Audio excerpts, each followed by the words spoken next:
Hello and welcome to Modern Problems Gaming. I just want to do this video as a little introduction to myself. My name is Nick Nelson. I live in California, San Francisco Bay Area. I am a project manager for the second largest recycler in the world, and I specifically deal with hazardous and industrial waste from petrochemical industries. So, what I ultimately want to do is obviously stream games, play games, super into retro games. I got a Raspberry Pi. Get to that later. I got other things I need to get a hold of for that. But I also want to do a little side series where I kind of talk about modern day problems and how we can go about dealing with them, at least from my perspective. There's a few things that I encourage on my channel. One is that there's discussion, civilized discussion. I don't want anyone to feel like there's one right answer. Obvious with modern day problems, we obviously don't have long term solutions, and I always value other people's input. So, having said that, I'd like to kick this one off by talking about green energy. So, working in the petrochemical industry, I don't think anyone in the industry is under any kind of delusion that fossil fuels are the future. Fossil fuels, crude oil is very finite. It's a limited resource. It will go away eventually. I believe we have somewhere in the neighborhood of 70, 80 years worth of fossil fuels left. And as that resource depletes, if we don't switch over or at least begin the transition over to a new type of energy, supply goes down, demand goes up, prices get outrageous, then we're all back in the horse and buggy. And I don't know if anyone can do that in this day and age. We all commute, at least for the most part. I don't know about other parts of the world. I've been in California my whole life, and I know everyone here commutes at least one town over.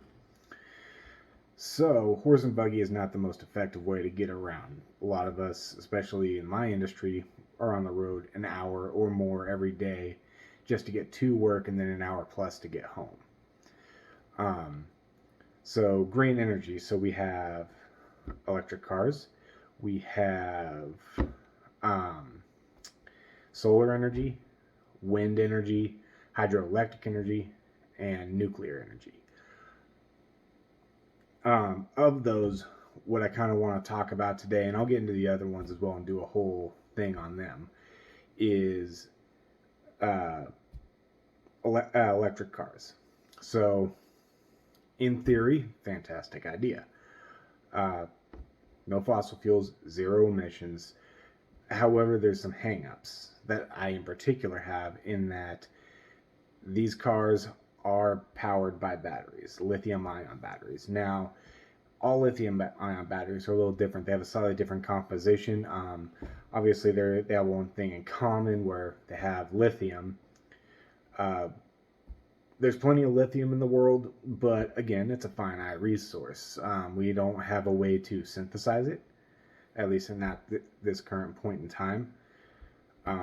You got cobalt, which by and large right now comes from the Republic of Congo, and historically it's been a very unstable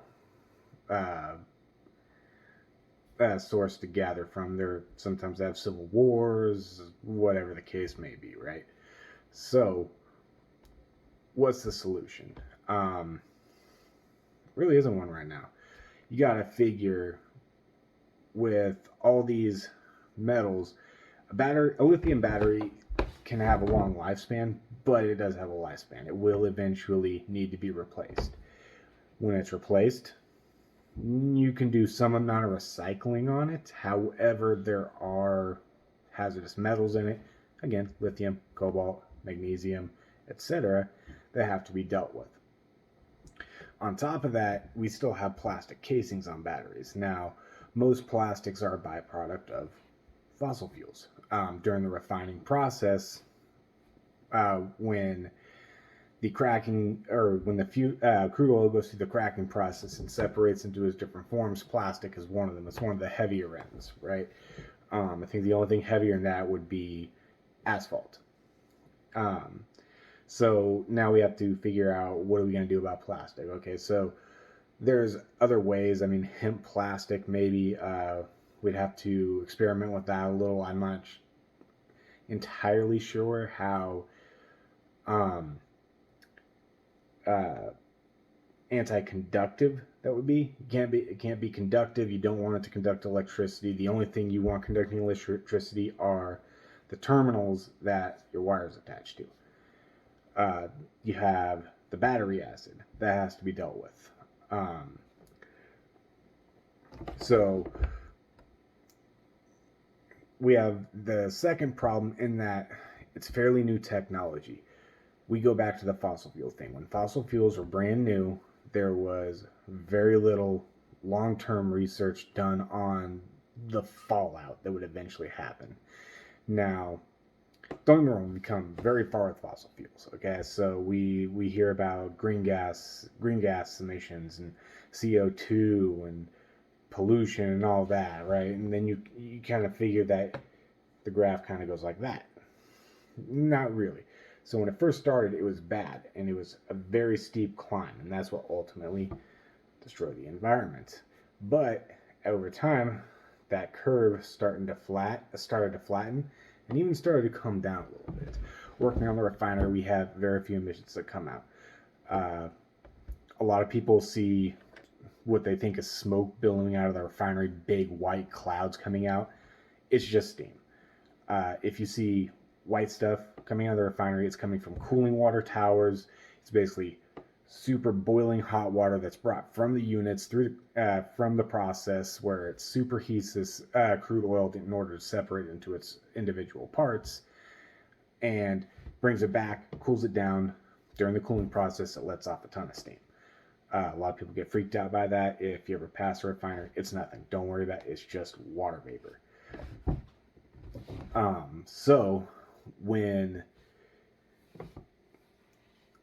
we look at this and everything we've come through, this is 100 and some odd years of study and improving. And not to say that we aren't going to get there with batteries. Maybe it's fine. Who knows? Maybe down the road we make that affordable, realistic recycling method to where we can take these batteries and we can renew them and we can just put them back in other cars as a budget fix option. That would be great. However, the future hasn't been written yet.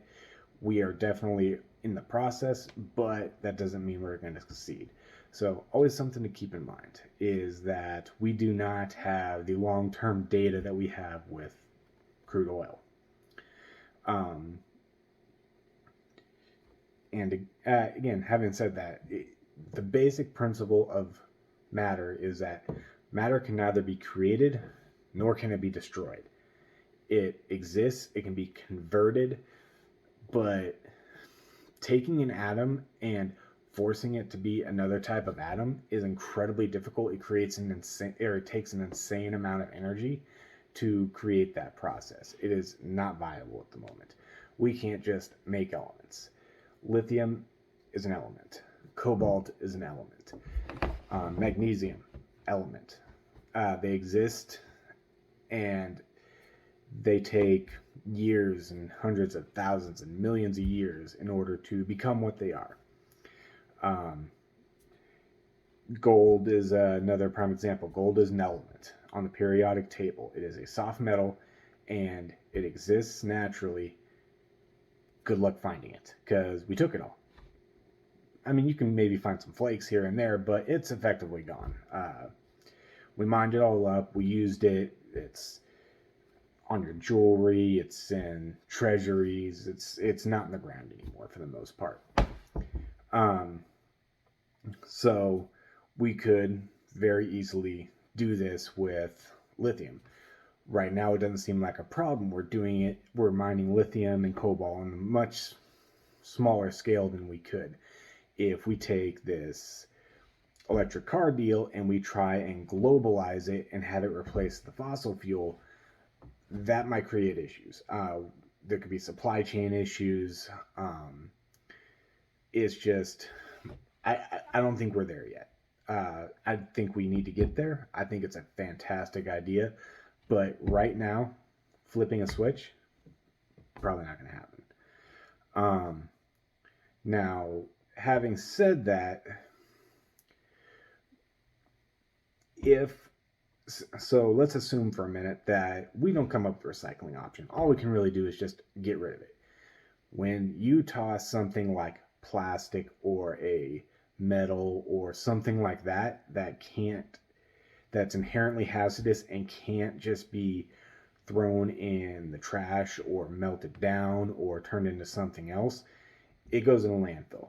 What's a landfill? Well, it's a big hole in the ground, and it sits there and it stays there for the next 1,000 years until it starts to degrade and rot and split up and do whatever it does. Probably not the best thing. Uh, there, there's still a long way to go. Now, there is a method for recycling. It is grossly expensive. Uh, Only a few companies in the world can even do it, and it's not cheap.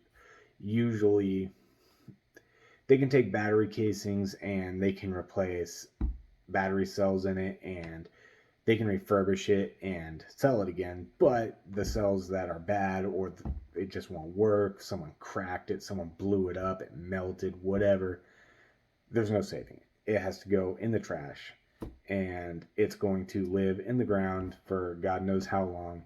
You have leachate problems. If it goes to a landfill that doesn't properly line their cells, it can leach.